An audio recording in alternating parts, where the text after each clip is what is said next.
할렐루야. 아멘. 우리 주님께서 사망 권세 깨뜨리시고 부활하신 우리 부활절을 우리가 지금 기념하여 예배를 드리고 있습니다. 코로나19 시대가 전개된 후 벌써 이제 두 번째 부활절을 맞이하게 되었습니다. 그러다 보니까 모든 성도들이 한자리에 모여 앉아서 이렇게 부활절을 축하할 수 없는 그런 안타까움이 있지만, 그래도 코로나19로 인한 이 우울함이 부활절의 큰 기쁨을 빼앗지 못하도록 여러분의 마음만큼은 더 큰 기쁨과 감사로 오늘 이 부활절을 맞이하시기를 축원합니다. 아멘. 저는 지난 주간 말씀을 준비할 때 마음에 다음과 같은 상상을 해보았습니다. 이제 때가 되면, 하나님의 때가 되면 코로나가 종식될 날이 오겠죠. 정부에서 공식적으로 국민 여러분, 오늘 날짜로 지긋지긋했던 코로나 바이러스가 종식되었음을 선포합니다. 그동안 협조해 주셔서 감사합니다. 이런 방송이 나오는 것을 상상해 보니까 참 기쁘더라고요. 실제로 그런 날이 오게 되면 정말 모든 사람들이 기뻐하는 날이 오게 될 것입니다. 그러나 여러분, 성도들은 여기서 한 가지 사실을 망각하시면 안 됩니다. 장차 코로나19 바이러스가 종식되는 것이 엄청난 소식이요 기쁜 소식이라 할지라도 예수님이 부활하신 소식에 비하면 아무것도 아니어야 된다는 겁니다. 왜냐하면 예수님이 죽으신 가운데서 부활하신 사건은 역사상 전무후무한 가장 좋은 최고의 소식이 되기 때문에 그렇습니다. 그래서 오늘 설교 제목은 최고의 소식 부활이라고 정했습니다. 자, 그러면 이제부터 왜 예수님의 부활이 역사상 최고의 좋은 소식이요 가장 큰 기쁨의 소식인지 살펴보겠습니다.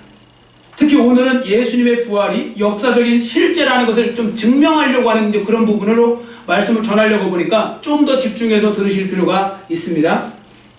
자, 그럼 한번 생각해 보세요. 여러분, 예수님의 부활이 지상 최고의 좋은 소식이 되는 이유는 무엇일까요? 그것은 바로 예수님의 부활 소식이 조금도 거짓이 없는 진실이기 때문에 그런 겁니다. 여러분, 그렇지 않습니까? 아무리 좋은 소식이라 할지라도 나중에 보니까 거짓말이에요. 잘못된 정보예요. 그럼 무슨 의미가 있습니까? 진실이어야 의미가 있는 거 아니겠습니까? 예수님이 우리에게 주신 이 구원의 소식은 진짜 진실이기 때문에 가장 좋은 최고의 소식이 되는 것입니다. 여러분, 예수님의 부활에 대해서 마태도, 마가, 누가, 요한이라는 사람이 썼죠. 그래서 마태복음, 마가복음, 누가복음, 요한복음 이렇게 사복음서가 기록되어 있지 않습니까? 그런데 여러분, 이 네 복음서를 자세히 비교해서 보시면 생각보다 많은 곳에서요 모순점 같은 게 보여요. 좀 뭔가 좀 다르네? 아마 그렇게 보시는 평신도들 중에서는 아마 그렇게 보시는 분들은 많지 않을 겁니다. 뭐 연구하는 것도 아니니까. 그런데요, 여러분, 사복음서를 잘 이렇게 보시다 보면요 조금씩 미세한 차이가 나요. 예를 들어 볼까요? 예수님이 안치된 무덤에 나타난 그 천사의 수가 어디는 1명이라고 하고 어디는 2명이라고 하고, 또 예수님의 무덤을 찾아갔던 여인들의 숫자가 달라요. 복음서에 다르게 나오고, 또 찾아간 시점도 좀 뭔가 다르게 나와요.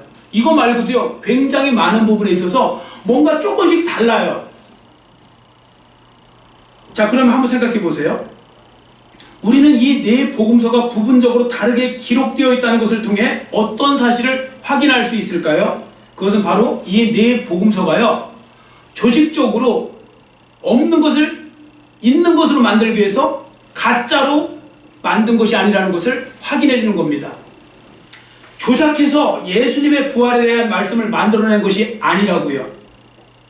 만일이나 어떤 사람들이요 거짓 신화나 영웅담을 만들기 위해서 몇 명이 뜻을 합하잖아요. 그러면 내가 이 파트 저 파트 맡을 테니까 그렇게 하자 그러면 아마 넷이 자주 모여서 상의할 겁니다. 자, 이때 숫자는 몇 명, 언제 시점은 어떻게 정확하게 구분하겠죠. 그리고 정확하게 맞추어서 기록할 겁니다. 그래서 의도적으로 조작한 것이 가장 진실하게 보이는 것이죠. 오히려 여러분, 우리가 이제 드라마 같은 데서도 왜 그런 거 있지 않습니까? 수사 드라마 같은 데 이렇게 보면요 사건을 조작해갖고, 왜 어떤 사람을 완전히 사건을 조작해갖고 모든 알리바이 증인들 다 맞춰갖고요 다 꿰매놓는 경우 있죠. 그럼 그때 왜 수사관들이 수사하다가 이렇게 말하는 거 있지 않습니까? 이게 너무 딱딱 들어맞으니까 이게 오히려 수상하네. 너무 딱딱 들어맞으니까 맞는, 원래 거짓말을 잘 맞추면 그것처럼 정확할 수가 없거든요. 딱딱 맞추는 거. 제가 왜 이 말씀을 드릴까요? 여러분, 사복음서는요, 마태, 마가, 누가, 요한복음, 사복음서는 서로 협조하여서 입을 맞추어 쓴 거짓 복음서가 아니라는 겁니다. 저도 이런 생각 해보았죠. 만일이나 복음서를 쓴 마태, 마가, 누가, 요한이 서로 협조하여서 이렇게 조직적으로 없는 부활을 있는 부활로 만들기 위해서 서로 넷이 모여서 합세해갖고 썼다면, 근데 썼는데 지금 여기 기록되어 있는 이 마태, 마가, 누가, 요한복음이라면 이 사람들은 바보라고요. 왜냐면 하나도 못 맞췄어요. 숫자도 뭐가 안 맞고 뭔가 그래요. 물론 이것도 잘 맞춰보면 맞출 수는 있어요. 그러니까 모순처럼 보인다고 그랬습니다. 제가 모순이라고 한 게 아니고 모순처럼 보이는 게 있다고 그랬죠. 자, 그러니까 오히려 저는요, 이 말씀을 보면서요, 하나님 말씀은 진짜다, 그런 생각이 오히려 드는 거예요. 이게 조직적으로 뭔가 이렇게 없는 걸 있는 걸로 만들어내는 그 조작품이 아니다, 그런 것을 오히려 저는 느끼게 되었습니다. 여러분, 한 가지 아셔야 될 것은, 어떤 분은 성경을 갖다가 어떻게 썼을까 생각할 때 성경을 딕테이션, 즉 받아쓰기 했는 줄 아는 분들이 계세요. 여러분, 마태복음을 하나님께서 내가 불러줄 테니까 받았어 하고서 받아 썼는 줄 아는데, 물론 우리나라 교단 중에서 그걸 우기는 교단도 있어요. 그런데 절대 그렇지 않습니다. 받아쓰기 한 것도 있긴 있어요. 그게 뭔지 아세요? 십계명 같은 거 받아쓰기 한 거예요. 하나님이 직접 써주셨으니까 아예 그냥 받아쓰기 한 거랑 똑같죠. 그러나 나머지 말씀은요, 그런 것이 아니라 하나님의 감동으로 이끌림을 받아서 그 사람의 개인의 경험담, 자기들이 본 거, 이런 것들을 갖다가 다 하나님이 조정하셔서 인도하신 것이지, 받아 적으라고 해서 적었으면 똑같아야죠. 근데 그렇지 않다는 것입니다. 여러분, 누가복음 1장을 읽어보시면 당장 답이 나와요. 누가복음 1장에 보시면요, 내가 지금까지 그 데오빌로요, 내가 지금까지 많은 사람들이 예수님에 대해서 말한 것을 갖다가 내가 듣고 읽고 그랬다고 했습니다. 그래서 나도 그것을 갖다가 생각하면서 그 누가복음을 쓰고 있다고 지금 기록하고 있잖아요. 그러니까 딕테이션, 받아쓰기가 아니라고요. 자, 그러니까 여러분들 부분적으로는요, 미세한 차이가 생겨날 수 있어요. 사람마다 경험하는 게 다르기 때문에. 그러나 분명한 것은 중요한 메시지 있잖아요. 예수님이 죽으시고 부활하시고 승천하시고 뭐 이런 부분들은요, 다 똑같아요. 미세한 부분은 달라도 큰 대목으로 보면 다 똑같다고요. 그래서 결국은 성령 하나님께서 다 주장하시는구나, 이렇게 이제 볼 수 있는 거죠. 그러므로요, 이렇게 사복음서 때문에 오히려 저는 부활이 더, 예수님의 부활이 확실한 거다, 이건 조작품이 아니다, 오히려 많은 사람들이 이곳 저곳에서 막 썼는데요, 맞춰보니까 똑같은 거예요. 예수님이 죽으심과 부활, 그리고 또 나중에 사도 바울 같은 경우도 바울 서신 쓰잖아요. 바울은 사도들을 만나본 적이 없어요. 처음에 만나본 적이 없고 하나님 앞에 계시받아서 썼는데, 나중에 예루살렘에 올라가서 사도들하고 이야기를 하다 보니까 똑같은 거예요, 내용이. 왜 그럴까요? 진짜 예수님이 죽으시고 부활하신 것이 맞으니까 그런 거고요. 자, 그런 부분들을 지금 사복음서가 오히려 보여주는 것입니다.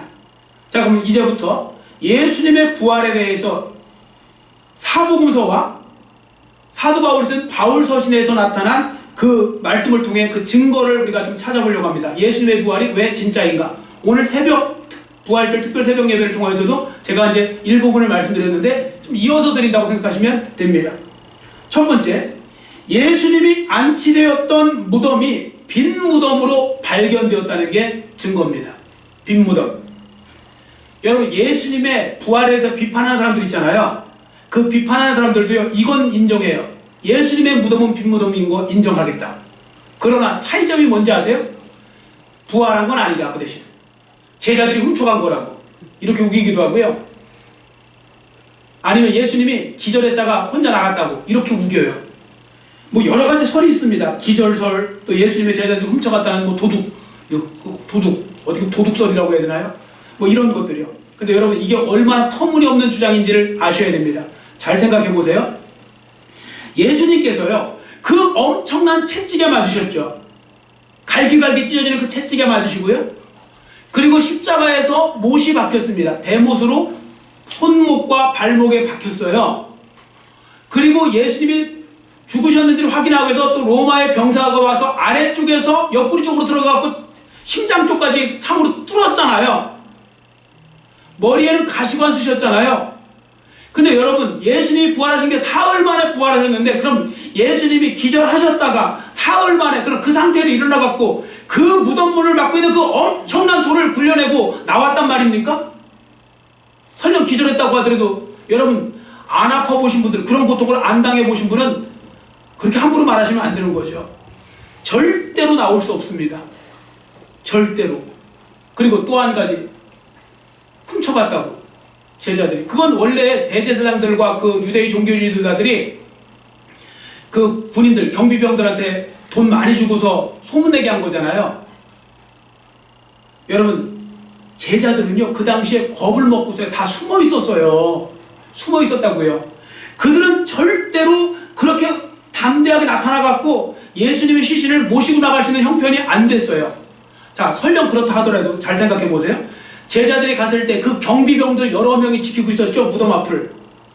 그럼 그 경비병이 다도 졸고 있어야 돼요. 예를 들어 자고 있던지. 그럼 그 사이에 그 엄청난 돌을 소리 없이 움직인 다음에 또 들어가요. 들어가서 예수님의 시신을 갖다가 모시고 나오는데, 자, 그 다음 이 말씀하고 한번 연결해서 볼까요? 자, 앞에 보세요.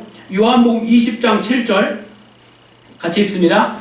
또 머리를 쌌던 수건은 세마포와 함께 놓이지 않고 딴 곳에 쌌던 대로 놓여 있더라. 아멘. 여러분, 저 말씀이 무슨 말씀인지 잘 보세요. 딴 곳에 쌌던 대로 놓여 있더라. 이런 말씀이 있죠. 이게 뭐냐면요, 원문으로 들어가면 이거예요. 여러분들이 예를 들어서 지금 예수님이 죽으셨을 때 목 밑으로 세마포로 이렇게 수의처럼 감아놨거든요. 수의를 입히는데 세마포로 둘둘 마는 거예요. 이게 미라 말듯이 둘둘 말아요. 그리고 얼굴은 내놓고요, 머리를 또 싸요. 이렇게 머리를 이렇게 수건으로 싸요. 근데 그것도 천으로 싸는 거니까 결국 또 둘둘 마는 거예요. 자, 그런데 쌌던 그대로 있었다는 이야기는 뭐냐면, 그렇게 되려면 이렇게 되면 돼요. 예수님이 거기서 쏙 빠져나오시면 돼요. 갑자기 영문이 되어갖고 쑥 빠져나오시잖아요. 갑자기 부활체가 돼갖고 쑥 빠져나오시면 그대로 약간 짜부가 들어있겠죠. 이렇게 찌그러들겠죠. 그런 상태로 있었다는 겁니다. 그럼 잘 보세요. 예수님의 제자들이 훔치러 들어갔는데, 가재나 훔쳐갖고 금방 나오는 것도 아니고, 거기서 또 예수님의 또 부활을 조작하기 위해서 경비병들이 언제 깰지도 모르는데 거기서 예수님 따로 세마포 벗겼다가 또 옷 입히고, 이쪽에서는 또 열심히 또 세마포를 마치 그냥 빠져나간 것처럼 만들게 해서 조작을 해갖고 그런 모형 작품을 만들어 놓고 나왔단 말입니까? 말도 안 되는 거죠. 그러니까 부활을 인정 안 하고서 이야기하니까요, 하나도 말이 되는 게 없어요. 그러니까 막 억지로 막 쓰는 거죠. 마치 뭐와 같은지 아세요? 여러분들, 저 우주를 갖다가 자꾸 안 믿는 사람들은 그냥 만들어졌다고 우기잖아요. 우주가 이렇게 질서정연하게 돌아가는 게요, 여러분들 그 시계요, 탁상 시계도 부속품 100개 정도 들어가는데도요, 그게 정확하게 정밀하게 맞지 않으면 돌아가지는 않는 거거든요. 근데 저 셀 수 없는 그 많은 우주가 그냥 돌아간다고 막 이렇게 말로만 계속 그냥 우연히 그냥. 왜 답이 안 나오는지 아십니까? 하나님을 인정 안 하니까 답이 안 나오는 거죠. 창조주 하나님을 인정하면 답이 나오게 되어 있습니다. 그러니까 부활도 마찬가지예요. 부활을 인정 안 하고 자꾸 말하니까 기절설이니 뭐 훔쳐갔느니 뭐 이런 소리 저런 소리 막 만들어내는 거죠. 절대 그런 거 아닙니다. 여러분, 자, 이제 이어서 봅니다. 사복음서 말씀 보시면요, 이 말씀이 앞에 말씀드린 것처럼 얼마나 충실하게 기록되어 있는지를 하나 제가 예를 들어 볼게요. 자, 본문에 보시면 여러분들 한번 맞춰보세요. 예수님이 부활하신 것을 제일 목격한 사람은 남자였습니까? 여자였습니까? 뭘로 알고 계세요? 남자예요? 여자예요? 여자잖아요. 막달라 마리아잖아요. 막달라 마리아. 그리고 아침에 찾아갔던 다른 여인들, 그 몇몇 여인들이라고요. 그런데요, 여러분들, 이게 진짜로 만약에 조작해서 만들잖아요? 그러면 바보가 또 아닌 이상은 절대로 여자라고 안 써요. 왜 그런가 하면 지금 시대랑 달라요. 제가 그러는 것도 아니에요. 예수님 당시에는요, 여자들의 증언은 쳐주질 않았어요. 법정에서 여자들 말해봤자 소용없어요. 지금 우리나라 뭐 3살짜리 4살짜리 법정 증언 안 세우잖아요. 세워도 안 치잖아요. 효력이 없어요. 예수님 당시가 그랬어요. 안타깝지만. 그러니까 여자들의 증언을 오히려 하면요, 그건 불리한 거예요. 근데 여러분 잘 보세요. 여러분들 굳이 꾸며서 만들 거라면 이 이야기를, 저 같으면 당연히 남자라고 했겠네요.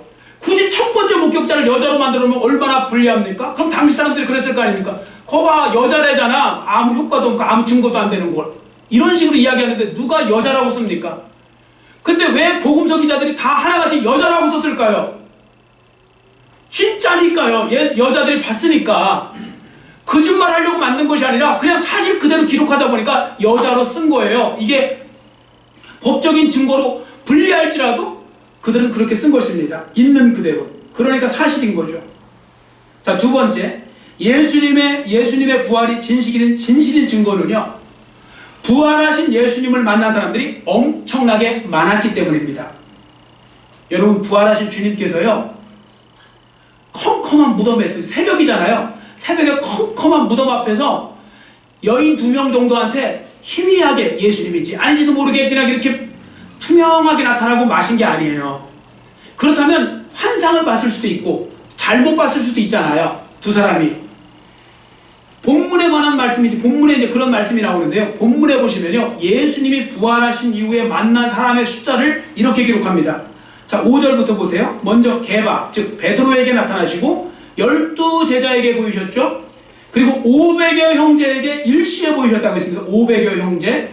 그리고 그 다음에 7절, 8절을 보시면 야고보와 사도 바울에게 보이셨다고 그랬죠.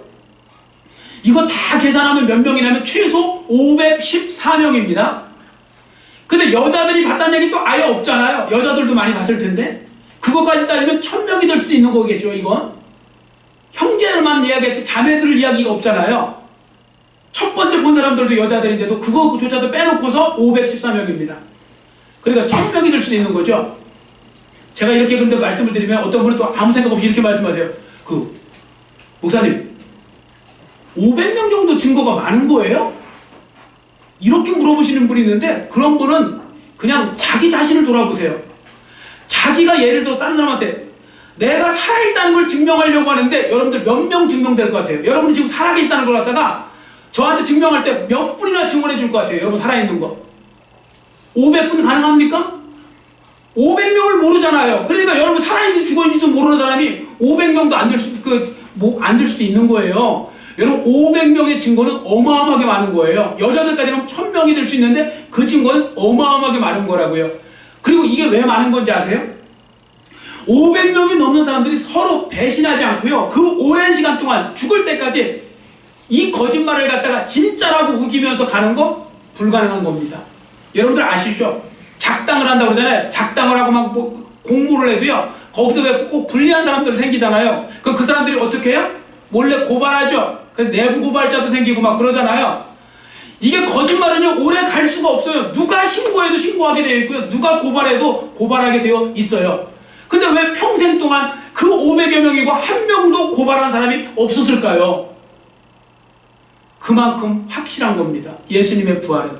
그렇기 때문에 예수님의 부활은요, 수학적 확률로만 따져도요, 의심할 여지가 없는 사실입니다. 자, 세 번째, 예수님의 부활이 진실인 가장 강력한 증거는 뭐냐면요, 수많은 사람들이 갑자기 바뀌는 거예요. 확 180도. 여러분 복음서에 보시면 예수님의 형제들이 예수님을 믿지 않았다는 것을 아시죠? 미쳤다고 생각했어요. 자, 마가복음 3장 21절 앞에 보시고 같이 읽습니다. 예수의 친족들이 듣고 그를 붙들러 나오니 이는 그가 미쳤다 하밀러라. 아멘. 예수님의 가족과 친지들은요, 예수님을 미쳤다고 생각했어요. 살아생전에. 안 된 이야기지만요. 왜 그랬냐면 자꾸 우리 형이, 자꾸 우리 조카가 계속 무슨 여러 명, 몇 명의 애들하고 계속 다니면서 하나님의 아들이라고 하고 뭐 이런 소리만 하고 다니고, 그러니까 미쳤나? 왜 자꾸 자기를 하나님의 아들이라고 하지? 그래서 미쳤다고 생각한 거예요, 가족들이. 자, 그런데 본문 7절을 보세요. 그 후에 야고보에게 보이셨다고 그랬죠? 부활 후에 야고보에게 보이셨다. 이 야고보는요, 앞에 12제자 따로 있잖아요. 이 야고보는 사도 야고보가 아니라 예수님의 동생 야고보예요. 우리 야고보서 있죠? 야고보서가 예수님의 동생이 쓴 거잖아요. 그리고 야고보가요, 얼마나 갑자기 믿음이 급성장했는지 초대교회 때요, 베드로보다 더 그 대표로 쓰임받아요. 초대교회 대표자 역할을 했던 사람이 이 야고보예요. 예수님의 동생. 그리고 예수님의 동생 야고보가요, 낙타무릎 갖고 있는 별명이 있어요. 낙타무릎이에요. 얼마나 기도를 무릎 꿇고 많이 했는지 무릎이 낙타무릎처럼 그렇게 막 굳은 살에 베겨갖고요, 낙타무릎이 될 정도로 그렇게 변한 사람이 야고보입니다. 자, 그럼 생각해 보세요. 이 야고보는 왜 이렇게 갑자기 바뀌었을까요? 도대체 왜 이렇게 예수님을 가장 잘 믿는 사람이 되었을까요? 어떤 분은 이렇게 말씀하세요. 또 아무 생각 없이. 가족이니까 그런 거 아닐까요? 여러분, 가족이 제일 믿기 힘든 거 아시죠? 선지자가요, 제 고향에서 대접 못 받아요. 전 지금도 생각나요. 미국에 있다가, 미국에서 목회하다가 한국 나왔을 때, 잠깐 나왔을 때 고향 교회, 고향에 있는 부모님 다니는 교회 가서 이제 설교 좀 하라고 그래서 이제 그날 예배 설교하는데요, 갔더니 우리 동네 사람들이 그 사이에 또 예수님을 많이 믿고 와서 다 앉아 계신 거예요. 저 어렸을 때 그 막 어르신 분들 다 앉아갖고 제가 설교를 하니까 다 어떤 표정인지 아세요? 아이고 잘한다, 아이고 잘한다, 뭐 이런 식은. 어렸을 때는 그렇게 막 말썽 피우더니 잘한다, 뭐 이런 식의 표정? 그게 안 되는 거예요. 가족은 더 안 되는 거라니까요. 여러분들, 작년에 코로나 때문에 신천지 드러났을 때 그 이만희 있잖아요. 이만희, 그 교주. 이만희 형제들 왜 대구에 사는데 그 신천지 교인 아닌 거 아시죠? 안 믿죠, 당연히. 내가 어렸을 때부터 봤는데, 말썽 피우고 자란 이만희를 봤는데 믿을 수가 있겠습니까? 안 믿겠죠, 당연히. 그러니까 거부하는 거 아닙니까? 근데 예수님의 육신의 동생이었던 이 야고보도 예수님을 미쳤다고 했던 사람이었거든요. 근데 왜 갑자기 이 사람이 바뀌었을까요? 이유는 하나밖에 없는 거죠. 진짜 부활하신 예수님을 만난 거예요. 자기는 농담인 줄 알고 미쳐서 그랬는 줄 알았는데 갑자기 죽었는데 부활하신 예수님이, 자기 형이 나타난 거예요. 그걸 보고 그는 바뀐 거예요. 예수님이 정말 부활하셨고 하나님의 아들이시구나. 자, 어떻게 하셨는지 아세요? 그가 쓴 야고보서 1장 1절을 읽어봅니다. 앞에 보시고 같이 읽습니다. 하나님과 주 예수 그리스도의 종 야고보는 흩어져 있는 12지파에게 문안하노라. 아멘. 자, 야고보가 자기를 소개하죠. 주 예수 그리스도의 종 야고보. 여러분, 이거 아닌 거 아시죠? 잘 보세요. 여러분들 왜 누군가 높은 사람, 좀 유명한 사람하고 좀 알면 여러분들 자꾸 허세가 심한 사람일수록 어떻게 말해요? 그분에 대해서 굉장히 친한 척, 친하게 부르는 것처럼 하잖아요. 예를 들어서 뭐 국회의원을 알아요, 뭐 도지사를 알아요. 그러면 이렇게 말해요. 그분, 제가 친한 형이에요. 뭐 이런 식으로. 도지사님 안 그러죠? 왜 그래요? 후광효과 때문에. 그렇게 해서 내가 대단한 사람이라는 걸 알리려고. 사람은 원래 그렇게 되어 있어요. 그런데 잘 보세요. 야고보가 정말 엉터리로 믿은 거고, 엉터리 믿은 것도 아니고 진짜 자기가 형을 이용해서 자기도 뭔가 진짜 이렇게 이용해 먹으려고 한 거라면 이렇게 소개했겠죠. 저 같으면 이렇게 소용했어요. 예수 우리 형이 제일 사랑하고 아끼는 나 야고보는, 이렇게 얘기했겠죠. 다른 사람들은 예수님 할 때 우리 형 이렇게 얘기했겠죠. 그런데 왜 야고보가 그렇게 하지 않고 주 예수 그리스도의 종이라고 했을까요?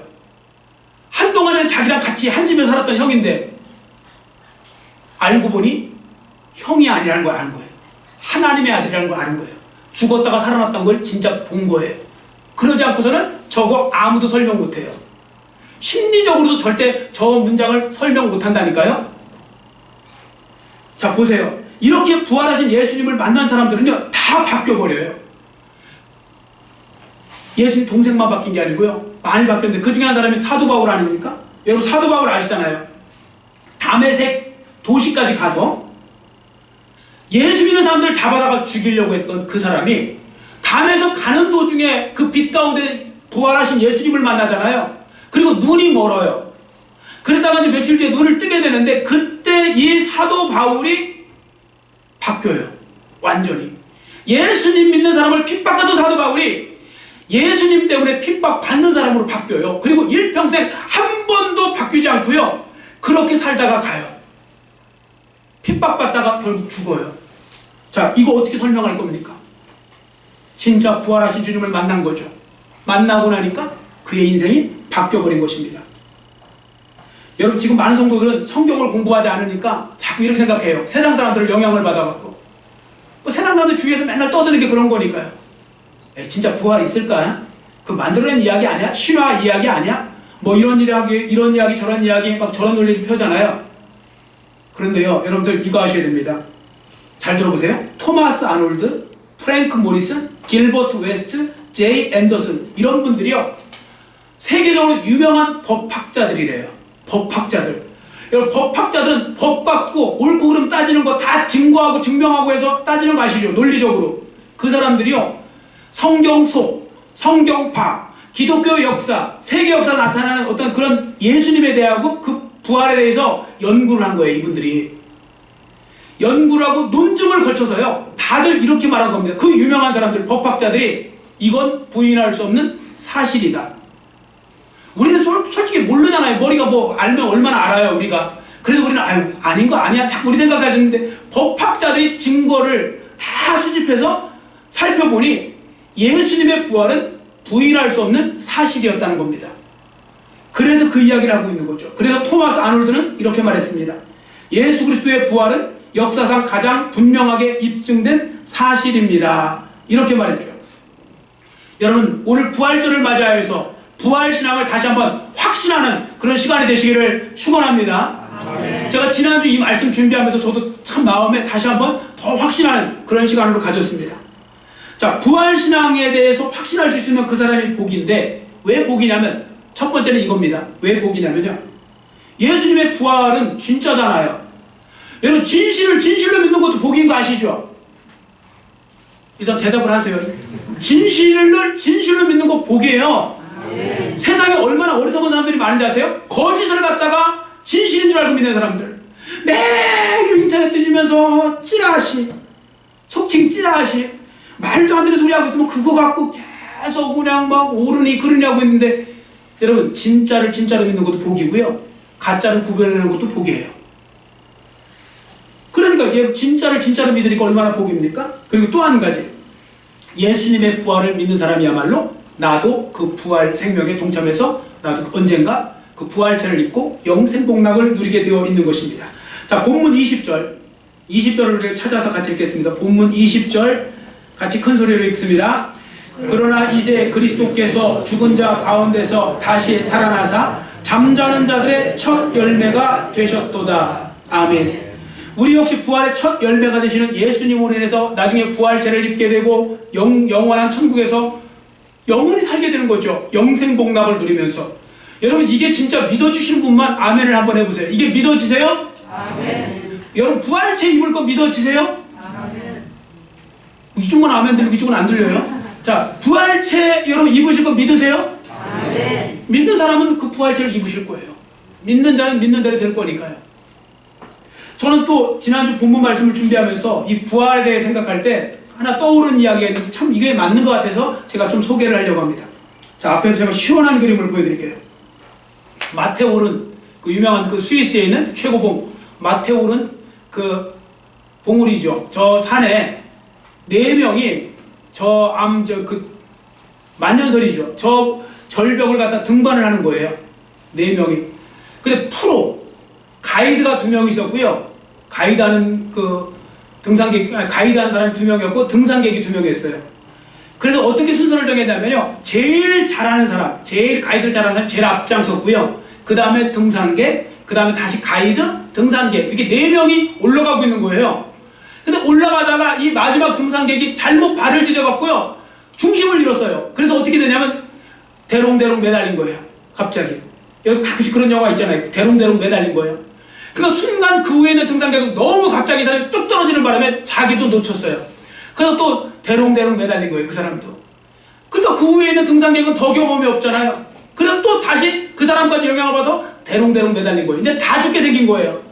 근데 제일 앞에 갔던 안내하는 그 가이드는요, 최고 어떻게 보면 경험자예요. 계속 뭔가 로프로 다 연결되어 있으니까 뭔가 느낌이 있잖아요. 이게 뭔가 문제가 있구나. 그 짧은 순간에요, 이 사람이 도끼로 갔다가 그 얼음판을 팍 찍어갖고요, 딱 고정한 다음에 발로 온 힘을 다해서 딱 잡고 있었던 거예요. 고정을 하고. 그랬더니 그 밑에 흔들리던 이 가이드가, 아니 등산객이 이제 자기들 순간 이제 그 위에서 딱 잡아주니까 자리를 잡았어요. 그랬더니 그 밑에 있는 또 가이드가 또 자리를 잡았어요. 마지막에 대롱대롱 매달렸던 그 마지막 사람도 자리를 잡고 올라가더라는 거예요. 정상으로. 여러분, 이건 우리 삶을 보여주는 비유입니다. 모든 인류가 얼음 절벽에서 등정하는 중에 이런 거죠. 첫 번째 아담에 맨 밑에 있는 사람이 첫 번째 아담과 하와 할 때 그 첫 번째 아담이 발을 잘못 디뎌갖고요 멸망의 낭떠러지 뚝 떨어지게 생긴 거예요. 그랬더니 그 영향으로 그 위에 있는 사람도 떨어지게 생겼고 그 위에 있는 사람도 떨어지게 생겼고 다 떨어지게 생긴 거예요. 그 밑에부터 떨어지니까. 근데 맨 마지막에 두 번째 아담으로 오신 분이 누굽니까? 예수님이잖아요. 그 예수님이 중심을 딱 잡고 꽉 붙들고 거기서 딱 잡고 계시니까 그 예수님 때문에 다시 다 하나씩 구원받고 건진받아갖고 예수님과 함께 저 정상으로 올라가더라. 뭐 이런 이제 인생을 이제 비유해서 이렇게 이제 표현한 거죠. 여러분, 예수님의 부활을 믿고 안 믿고는 중요한 거죠. 잘 보세요. 우리가요 아담하고 연결되어 있잖아요. 첫 번째 아담하고 아담하고 줄로 연결되어 있으니까 어떻게 됩니까? 아담의 죄가 우리한테 전가되잖아요. 예수님하고 우리 연결되어 있는 거죠. 믿음의 줄로 연결되어 있는 거예요. 로프로 연결되어 있는 거예요. 그래서 우리가 예수님을 믿는 사람은 그렇게 구원받고 올라가게 되어 있는 것이죠. 여러분, 이것이 바로 부활의 영광이요. 예수님 때문에 부족한 우리도 영광의 자리에 함께 서게 되는 것입니다. 바로 그날을 기념하는 날이 오늘 부활절이 되는 줄 믿습니다. 아멘. 그러므로 우리는 얼마든지 기뻐하고 또 기뻐할 수 있는 것입니다. 비록 코로나로 인해서 많이 힘들고 답답한 거 사실이지만 그래도 부활의 큰 기쁨으로 얼마든지 상수해 나갈 수 있는 것이죠. 여러분도 이 부활절을 통하여서 부활에 대한 확실성, 그리고 이 증거가 너무나 확실하다는 것, 그걸 확실성을 분명히 하시고 또 나도 부활체를 입고 언젠가 주님과 함께 영원히 하나님 나라에서 살게 된다는 이 믿음과 소망과 기대 속에서 날마다 승리하는 삶을 살아가시기를 간절히 빌고 원합니다. 아멘. 기도하겠습니다. 사랑의 하나님 아버지, 감사합니다. 오늘 말씀을 통하여 이 부활절에 주신 말씀을 통하여 우리가 예수님의 부활을 또 믿어야 된다는 것, 또 확신할 수밖에 없다는 것, 그리고 우리도 언젠가 예수님이 부활하신 것처럼 부활체를 입고 영원한 천국에 올라가서 그 나라에서 영원히 살게 될 것이라는 것을 말씀을 통해 살펴보았습니다. 이 부활절을 맞이하여서 부활신앙을 다시 한번 회복하는 우리 주의 자녀들 되게 하시고 이 땅을 살아가면서 힘들고 어렵지만 부활의 소망을 가지고 승리하게 하시고 그리고 우리가 장차 아버지 누리게 될 그 최후의 승리를 생각하면서 날마다 주님 안에서 믿음으로 잘 전진해 나가게 하시고 이 힘들고 어려운 세상에서도 주님의 도우심을 통하여 승리하는 삶을 살아가는 하나님의 자녀들, 부활신앙으로 승리하는 주의 백성들 모두 될 수 있도록 은혜 베풀어 주시옵소서. 감사드리오며 예수님의 이름으로 간절히 축복하오며 기도드렸사옵나이다. 아멘.